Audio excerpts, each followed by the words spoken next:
Buenos días. ¿Se oye bien? Vale. Empecé a interesarme con el tema de las emociones hace 37 años, porque cayó en mis manos un libro, bueno, de hecho lo compré, un libro del profesor Pedro Laín Entralgo, que hablaba de que médicos en el siglo VI a.C., hablamos de la época presocrática, habían descubierto el increíble poder del encuentro. Que algo pasaba cuando estos médicos se encontraban con sus enfermos, algo que ellos no podían definir bien, no podían matizar, solo veían que sucedía y que llevaba a la curación de muchos de estos enfermos. Curación incluso de trastornos muy graves. Por las descripciones de la época, podían ser procesos tumorales, infecciones severas después de heridas de guerra, lo que fuera. Claro, cuando yo entro en la Facultad de Medicina después de leer esto, supongo que me van a hablar de la importancia de las emociones cuando tú tienes delante un enfermo. ¿Y pensáis que me hablaron de eso? Me hablaron de todo menos de eso. Y uno se pregunta, ¿cómo queremos tener una sociedad sana si dejamos de lado cosas tan absolutamente vitales para el bienestar humano? En el siglo XVII, René Descartes, en sus meditaciones metafísicas, escribió el famoso cogito ergo sum, pienso luego existo. Es decir, como que el pensamiento fuera lo único que en nuestra vida pesaba o tenía importancia. Las emociones, el cuerpo, quedaban relegados a un segundo plano. Y ahora me gustaría que cada uno hiciéramos una breve reflexión interior. ¿Pensáis que esto es así? Nadie niega la importancia de Descartes en la filosofía y en el pensamiento. Lo que estamos hablando es de si esto tiene sentido o no. Nos olvidamos del mundo emocional, como si no existiera, y sabemos todos, no porque alguien nos lo diga, sino porque nosotros lo vivimos, que con las emociones se generan las paces y se generan las guerras. Lo que vamos a ver aquí juntos es cómo las emociones afectan al proceso educativo. Y como soy un afortunado teniendo la opción de estar junto a vosotros y a vosotras, necesito expresar mi agradecimiento a la Fundación Botín, a todos los integrantes, porque mi experiencia siempre ha sido maravillosa. Gracias por hacerlo todo tan sencillo y tan agradable. Javier, Íñigo, Fátima, todos. Y gracias a vosotros y a vosotras, sin duda, porque habéis encontrado un hueco para estar aquí. Uno de los maestros que tuve yo, David Perkins, que junto con Howard Gardner fueron los creadores de la teoría de las inteligencias múltiples, decía: en la vida las cosas no suceden nunca por deseos o con deseos, siempre suceden con inversiones. Cuando tú apuestas, como has comentado tú, Íñigo, cuando tú apuestas, del deseo no surge nada.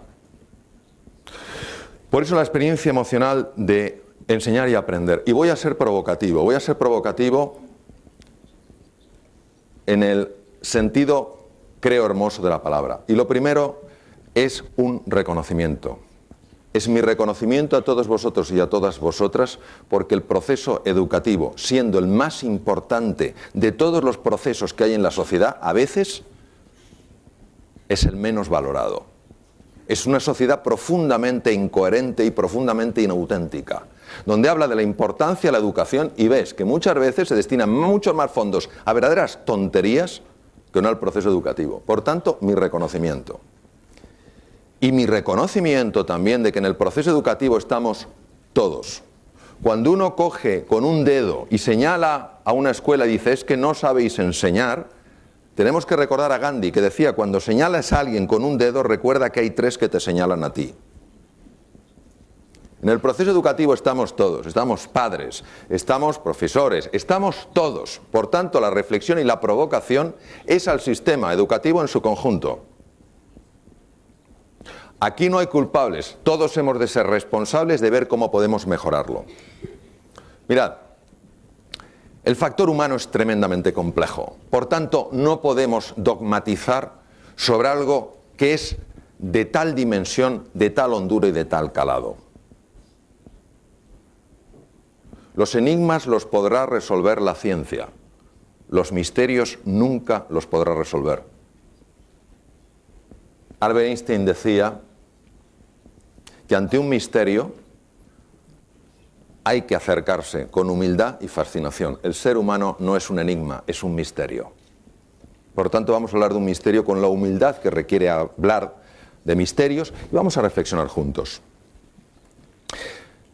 Varias preguntas. Primera pregunta, ¿por qué este niño, que cuando nació, el segundo en una familia, el padre les abandonó, un niño con mínimos recursos económicos, una madre que no tenía ninguna formación, no había ido al colegio, un niño que nació y vivió en Detroit? Yo he trabajado en Detroit, en el Hospital Henry Ford, y sé la violencia de Detroit. Un niño considerado el tonto de la clase. Un niño que llegó a ser tan violento que en una ocasión cogió una navaja, llevado por un brote de ira, y le pegó un navajazo a su mejor amigo con la fortuna de que la navaja chocó con la villa del cinturón y se partió. Pero un niño que con la ayuda de un profesor y con la ayuda de su madre creyó en sí mismo, creyó en sus capacidades, creyó en sus talentos y del creer se convirtió en el crear. Este niño que no tenía futuro es hoy en día el mejor neurocirujano infantil del mundo. El profesor Ben Carson, jefe de cirugía en la Johns Hopkins, en Baltimore, Maryland. La educación puede generar milagros.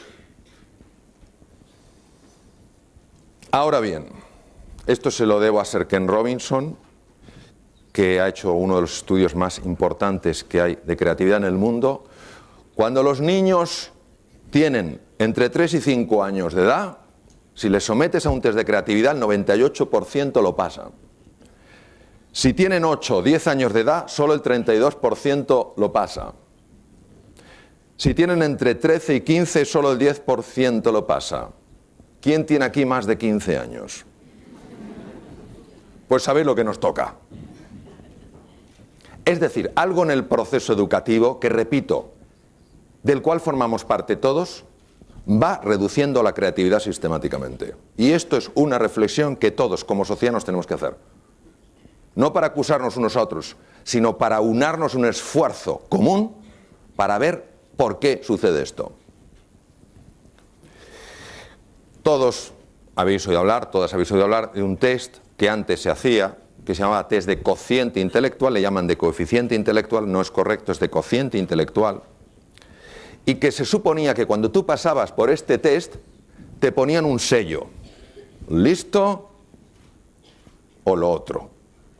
Esto no es fácil, porque en la vida que te pongan esto de no listo, imaginaros cómo se afecta. Hoy en día, el grupo que más sabe de inteligencia en el mundo, probablemente sea los profesores Perkins y Garner. Solo el 8%, esto se lo he oído decir varias veces a Daniel Goleman, solo el 8% del éxito en la vida, en un éxito, podemos decir, un poco normal, se debe al cociente intelectual. El 92% se debe a otra cosa. Siglo XVIII, Escocia, David Hume, filósofo. Todo ser humano nace como una tabula rasa, no tiene ningún conocimiento. Por tanto, la misión del proceso educativo es llenarle de conocimientos. ¿Esto qué significa? Que nos vemos unos a otros como cubos vacíos. Y si tú ves un cubo vacío, a llenarle. Y al final, ¿qué somos? Enciclopedias andantes. Qué curioso, también en el siglo VI antes de Cristo, un filósofo dijo lo siguiente: la mente, siglo VI antes de Cristo, presocráticos, la mente humana no es un cubo vacío que hay que llenar, sino un fuego que hay que encender.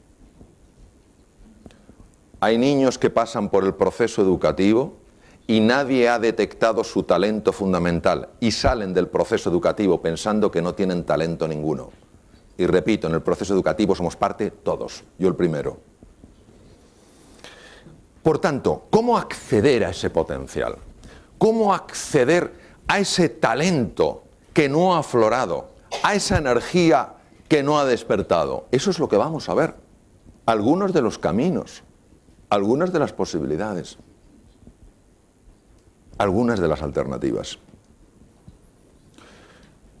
Teresa Maville, Universidad de Harvard, considerada en el mundo empresarial posiblemente una de las grandes referencias en estudios que asocian creatividad con otras cosas. Fijaros lo que Teresa Maville dijo. El deseo de hacer algo porque lo encuentras profundamente satisfactorio y personalmente desafiante inspira los mayores niveles de creatividad tanto en las artes como en las ciencias y en los negocios. Los estudios a lo largo de muchos años de Teresa han demostrado que la base para que aflore la creatividad es la motivación. La creatividad es hija de la pasión, no es hija del frío razonamiento, es hija de la pasión. Nos encargamos en el proceso educativo todos de favorecer que esa pasión se encienda, o pensamos que solo el frío razonamiento, el cogito ergo sum, pienso luego existo, es lo único que cuenta. Un esquema del cerebro humano. ¿Veis la corteza cerebral?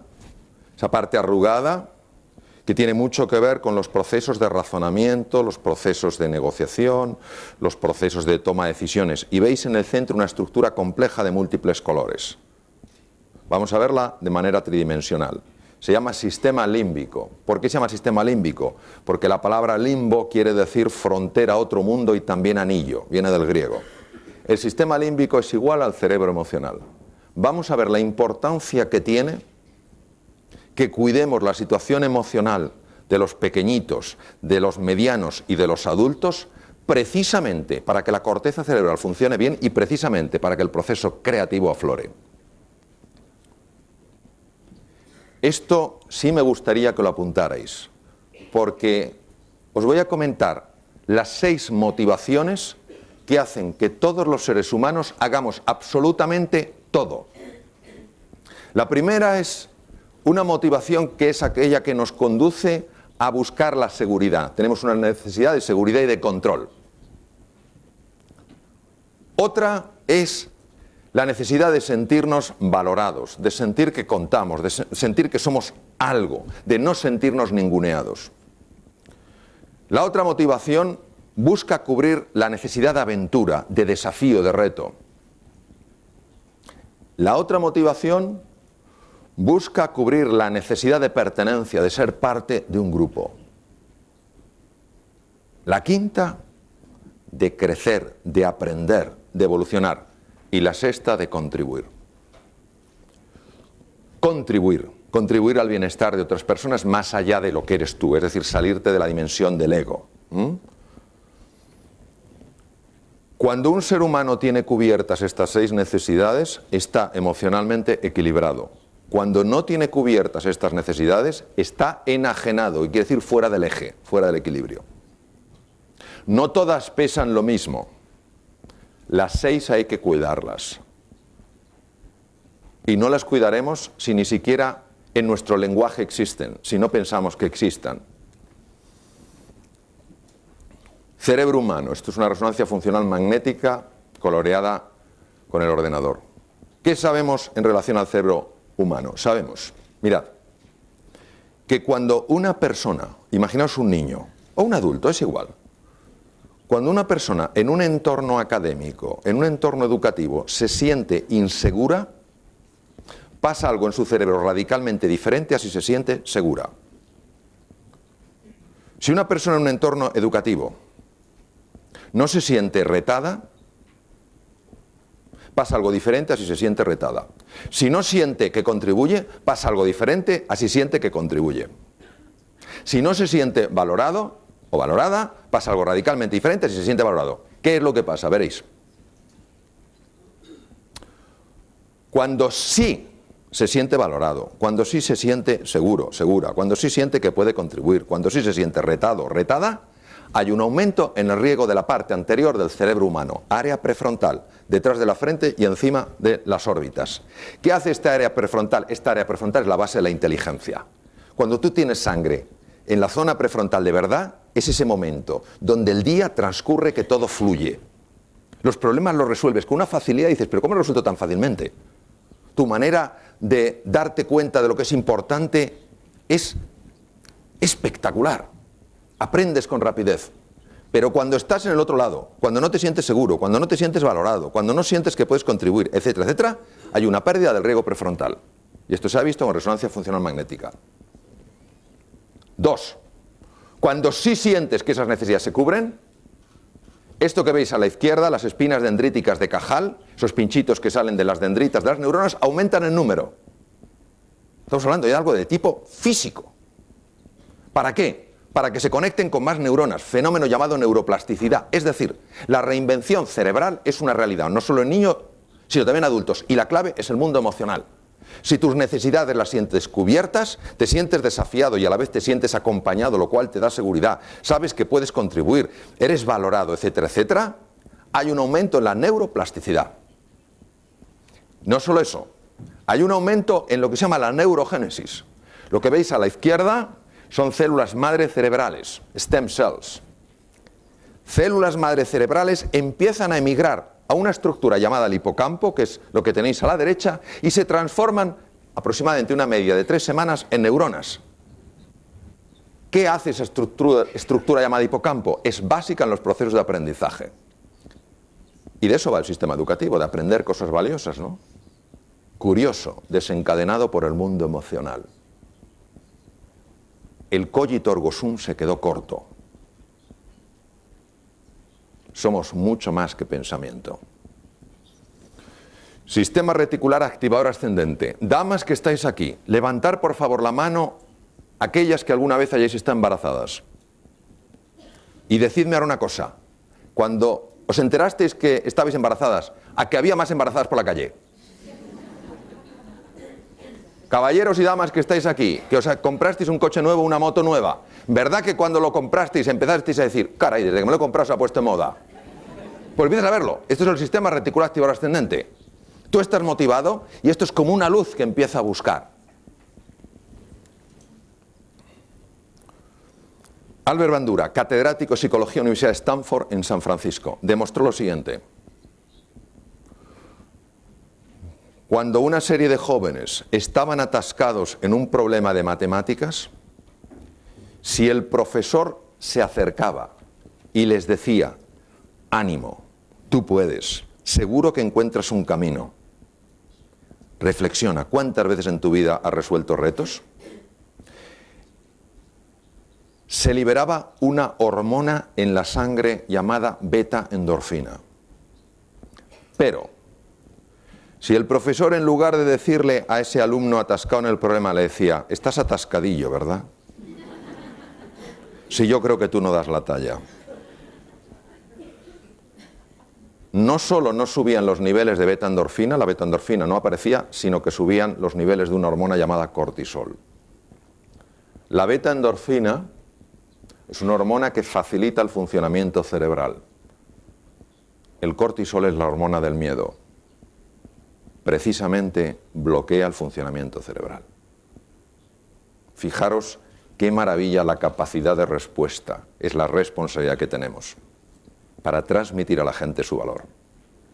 Porque al fin y al cabo, y con esto termino, la calidad de la conexión emocional influye profundamente en el despliegue de la curiosidad y la fascinación que son necesarias para abrirse a nuevas experiencias de aprendizaje.